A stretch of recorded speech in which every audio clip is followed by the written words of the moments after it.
अस्सलाम वालेकुम व्यूवर। आज हम स्टार्ट करेंगे लेक्चर नंबर 3, जो कि हमने IG2 बुक स्टार्ट करवाया है, जो कि एलिमेंट नंबर 5 है और 5.3 है। IG2 बुक में ये हमारा तीसरा लेक्चर है जो कि हम आज पढ़ेंगे। और लेक्चर हमारे पास है रेडिएशन कि रेडिएशन हमारे पास है क्या, सही है।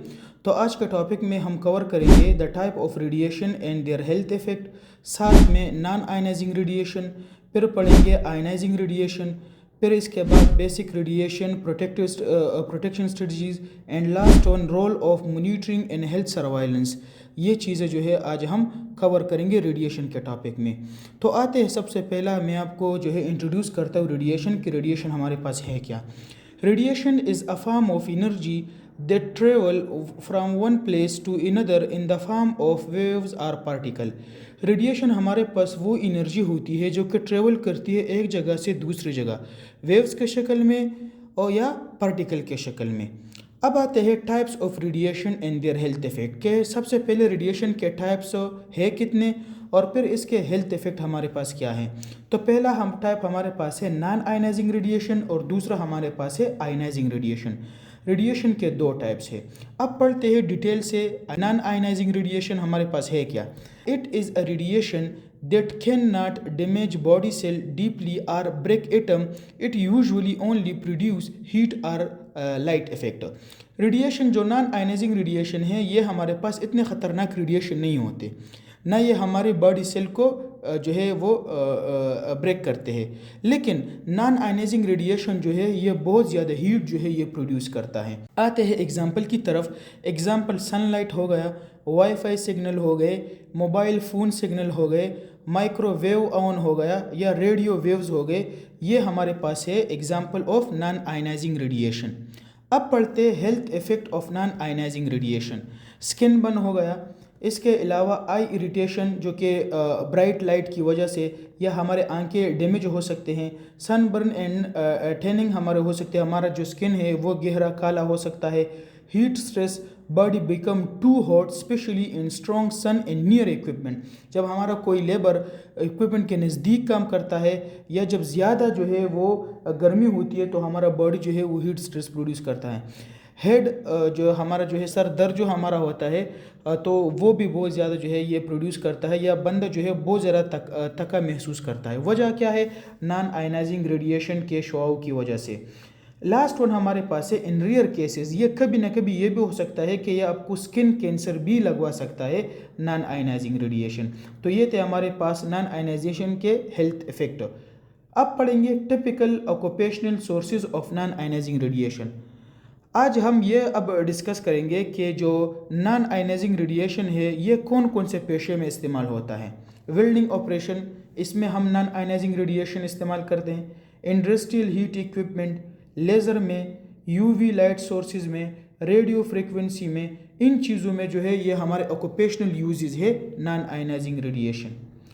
Controlling exposure to non ionising radiation, अब इस चीज़ को हमने कंट्रोल किस तरह करना है। तो सबसे पहला हमारा बेस्ट है एलिमिनेशन।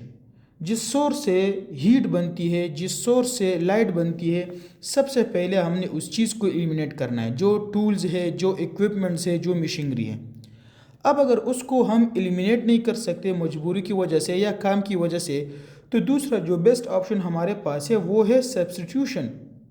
कोई मुतबादल हम इसके लिए हम निकालेंगे। अगर वो भी पॉसिबल ना हुआ तो हम फिर इंजीनियरिंग कंट्रोल अप्लाई करेंगे, प्रॉपर वेंटिलेशन सिस्टम लगवाएंगे या कूलिंग सिस्टम लगवाएंगे ताकि हमारा जो हीट स्ट्रेस है वो रिड्यूस हो जाए।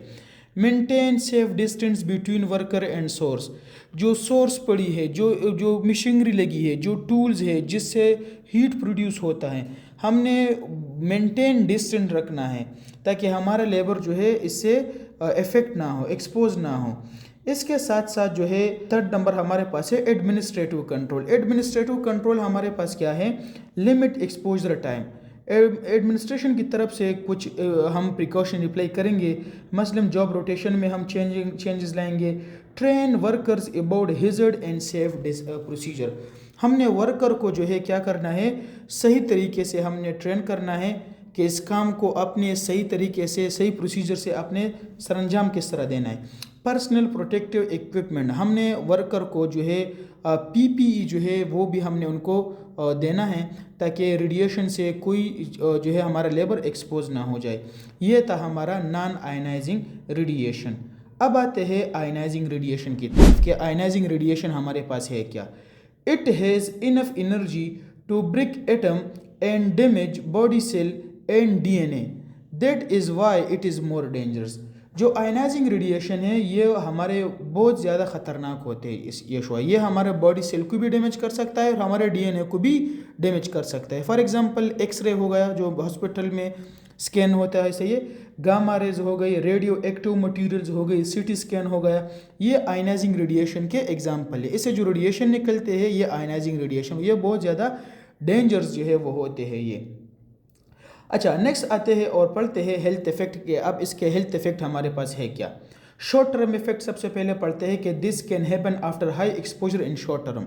शॉर्ट टर्म में आयनाइजिंग रेडिएशन हमें क्या नुकसान दे सकता है, हमारा स्किन जो है वो बर्न कर सकता है, रेडिएशन सिकनेस हो सकती है, सही है, हमारा वॉमिटिंग हो सकती है, इसके अलावा वीकनेस, थकावट हम महसूस कर सकते हैं, हेयर लॉस, हमारा बॉडी जो है वो बाल जो है उससे गिर सकते हैं, लॉस ऑफ एपेटाइट, हम जो भूख हमें नहीं लगती, फिर सही है, डैमेज टू ब्लड सेल, हमारे ब्लड सेल जो है क्या होते हैं, इससे डैमेज जो है वो होते हैं। अब पढ़ेंगे हम लॉन्ग टर्म इफेक्ट के। लॉन्ग टर्म इफेक्ट हमारे पास है क्या। These may be develop after repeated और हाई एक्सपोजर ओवर टाइम, सही है। जब हम जो है लॉन्ग टर्म इफेक्ट इसके क्या है, जब हम ज़्यादा टाइम जो है इस रेडिएशन के साथ गुजारेंगे, आयनाइजिंग रेडिएशन के साथ, तो सबसे पहला जो है हमें कैंसर लग सकता है, जेनेटिक म्यूटेशन हो सकती है, इनफर्टिलिटी हो सकती है, कैटरेक्ट्स हो सकता है, ऑर्गन डैमेज हमारे पास हो सकते हैं, रिड्यूस इम्यून सिस्टम हो सकती है। अच्छा, ये सारी चीज़ें क्या है, आंखों में मसलन जो है वो काम करना, लेंस काम करना शुरू कर देते हैं, स्किन है, जेनेटिक इश्यूज आ जाती है, हमारे जो ऑर्गन है वो कभी ना कभी से इंटरनली जो है वो डैमेज हो सकते हैं। तो ये हमारे पास है हेल्थ इफेक्ट, किस चीज़ के, आयनाइजिंग रेडिएशन के हमारे पास ये है health effect. Typical occupational sources of ionising radiation. अच्छा, वो तो हमने नॉन आयनाइजिंग रेडिएशन पढ़े थे कि उसकी कौन कौन से पेशे में इस्तेमाल होता था, हमने ऑलरेडी पढ़ा। अब हम पढ़ेंगे आयनाइजिंग रेडिएशन के ये कौन कौन से पेशों में इस्तेमाल होता है।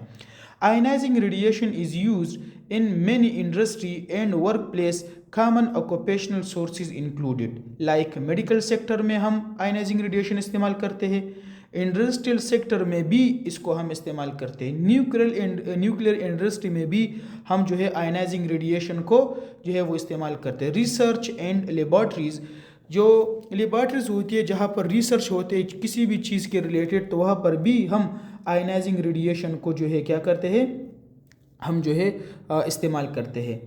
अब आते हैं basic mean of control of exposure to ionising radiation. अब हमने इस चीज़ को कंट्रोल किस तरह करना है, सही है। The main control method is the 3 principle of radiation protection. 3 चीज़ें हैं जिनकी वजह से हम अपनी जो है ये आयनाइजिंग रेडिएशन है ये स्टॉप करवाएंगे या ख़त्म करवाएंगे या कंट्रोल करवाएंगे। पहला हमारे पास है टाइम।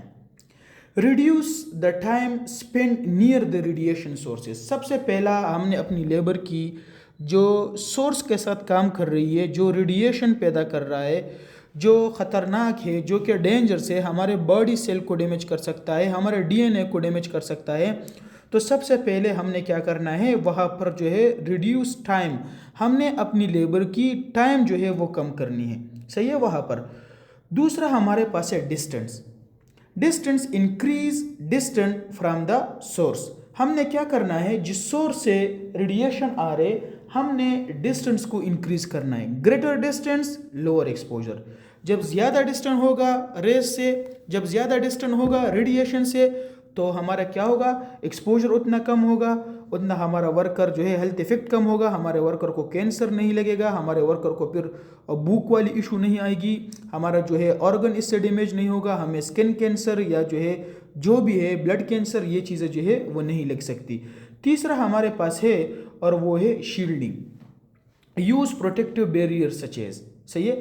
फिर हमने शील्डिंग करनी है, तो इन 3 चीज़ों से हमने क्या करना है, हमने इस चीज़ को इस एक्सपोजर को कंट्रोल करना है आयनाइजिंग रेडिएशन से अपने वर्कर को 3 तरीकों से, सही है, टाइम से, डिस्टेंस से एंड शील्डिंग से।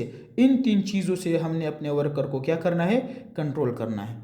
लास्ट वन हमारा है और वो है रोल ऑफ हेल्थ सर्वाइलेंस। ये health surveillance mean regularly checking worker health to identify early sign of work related illness, detect health problem early. Role of health surveillance ये है कि हम जितना हो सके हमने इस चीज़ को वर्क रिलेटेड तक अपने वर्कर को बताना है ताकि हम आइडेंटिफाई करें हेल्थ प्रॉब्लम लेबर को कोई ना हो, वर्कर को prevent condition from become a serious, ताकि हमारा लेबर जो है वो ज़ख्मी जो है वो ना हो जाए, इससे बीमार ना हो जाए, ये ज़रूरी है। तो रेडिएशन हमारे पास बहुत ज़्यादा ख़तरनाक शुआई होती है, जिसमें हमारे पास लेस डेंजर भी है जिसको हम नॉन आयनाइजिंग रेडिएशन कहते हैं, और एक हमारे पास है बहुत डेंजर जिसको हम आयनाइजिंग रेडिएशन जो है वो बोलते हैं। तो जब भी इस तरह का हो तो आपको चाहिए एज अ प्रोफेशनल आप इसके लिए बेसिक कंट्रोल मेजरमेंट ले, आप अपने वर्कर को जो है इसके रिलेटेड पीपी प्रोवाइड करें, आप अपने वर्कर को इसके रिलेटेड ट्रेनिंग दे, आप अपने वर्कर को इसके रिलेटेड अवेयरनेसेस दे, और मोस्ट इम्पॉर्टेंट चीज़ ये है कि आप उन पर सुपरविजन कर ले, मोनिटरिंग कर ले, ताकि वर्कर कोई भी गलती ना हो और कोई भी हेल्थ इफेक्ट साइड में रिकॉर्ड में ना आ जाए। तो as a professional, as a safety professional, ये आपकी जिम्मेदारियों में ये चीज़ आती है। तो ये था हमारा 5.3 रेडिएशन। इससे पहले ऑलरेडी हमने 2 और टॉपिक भी पढ़े हैं। 5.1 हमारे पास नॉइस था, 5.2 हमारा जो था वो वाइब्रेशन था, और ये 5.3 है रेडिएशन। बहुत ज़्यादा इंपॉर्टेंट है, वर्क प्लेस सेफ्टी के लिए बहुत ज़्यादा इंपॉर्टेंट है। अगर आपने ये लेक्चर सुना और आपको समझ आ गई तो इससे पहले लेक्चर भी आपने देखने हैं, ताकि आपके वर्क प्लेस में वो भी बहुत ज़्यादा जो है वो अहमियत के हामिल है। अगर कोई क्वेश्चन हो, आपका कोई भी सवाल हो, तो आप हमें कमेंट कर सकते हैं, व्हाट्सअप नंबर है उसके थ्रू भी आप हमसे रब्ता कर सकते हैं। अपना बहुत ज़्यादा ख्याल रखें। Thank you. अल्लाह हाफिज़।